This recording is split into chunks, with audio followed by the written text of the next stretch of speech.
Today we're going to be talking about packing cold lunches for the kids. So we've gone through a ton of struggle trying to find things that not only kept the foods together and not spilling into the lunch boxes, but also finding things that the kids could operate on their own. So I got a bunch of different solutions. They've been going to preschool and elementary school for a total between the two of them for about 9 years. So we've had a lot of experience, a lot of trials and errors, and we finally found a solution that worked.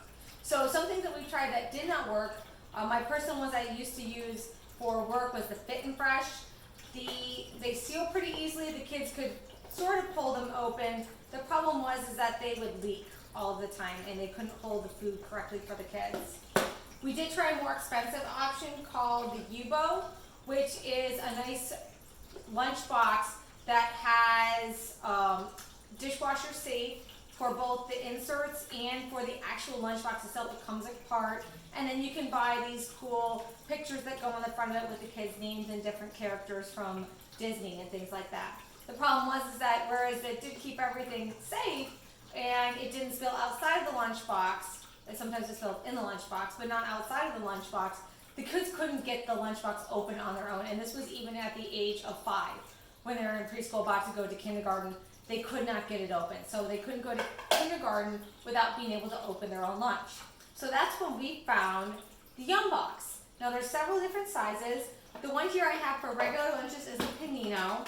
So it's a nice case that has a latch that closes, easy open even for younger kids, and it's not bad for bigger kids either to be able to get it open. And it has a nice silicone inside where it divides out the sections so that they do not leak together. So you have the insert that goes in, you push it in, and then once it seals around it. So if you have ketchup or you have dressing or something like that in here, it will not spill over. So this particular version has one large section, 2 smallers, and then a sauce. You can buy some that have more sections that are different shapes and different sizes. These also come in different colors, and you can also get different trays for them where they have, this one has little stars on it and fish, and this one is just a clear tray. I can tell you that after 3 years of going in the dishwasher, the pictures on the bottom of them do last pretty well. The only downside to the Yumbox is that the container itself is not dishwasher safe. This is something you have to hand wash. It doesn't take long to do, and it dries overnight, but I was looking for a solution that was 100% dishwasher safe, and there just isn't one out there. So these are really nice because you can spend the money on the container, and then if you want, what we do is we have multiple trays. So that way you have one that's in the dishwasher overnight, and then you have a dry one to do sandwiches in the morning if you're doing sandwiches.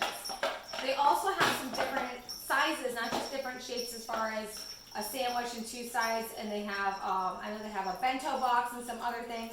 They have a snack box, which is nice. It's the same style. You can get it in the same colors, and it has, hey Callie, she's very interested whenever I make lunches because it usually means food for her. You can get the smaller ones. You can buy extras of these too, and they go in the same way. They just slide right in, and then they have to stand on the top of silicone to keep it nice and it doesn't escape if you have sauces. So we will do regular sauces like dressings, ketchup, mustard in here. If you're doing something a little bit more sticky, sometimes it's harder for the kids to get it out. It's fall right now, so we're doing some caramel sauce with our apples. I usually put that here in the bigger side, and then they just have a few less apples because it's harder to get the apple in the smaller spot. But it is nice if you're just trying to scoop it out. The other thing about the Yumbox is you do not want to put tape on these. Even though you're hand washing them, what happens with the hand washing is the tape will start to slide off and you'll get some residue on there. Also, if you are putting something in the dishwasher that has tape that gets stuck in the dishwasher, I recommend using a Sharpie just on the outside with their name. Usually after 2 or 3 weeks, you will have to rewrite it. And apparently my cat has found a squirrel. So you will have to rewrite it on the outside. But it's really easy to maintain and take care of. The ones here we've had for about 3 years. We really like them. They work well. They are especially good for cold lunches. I do have some recommendations for hot lunches, which we'll do in another video. But if you have any questions about the Yumboxes or options, I do have a link in the blog with the selections that I had from Amazon. Also, if you go to the Yumbox website, they have a lot of different color options, and that's where you can usually get the extra inserts that you might need. Thank you all for watching. I hope you found this video very helpful, and good luck with your school lunches.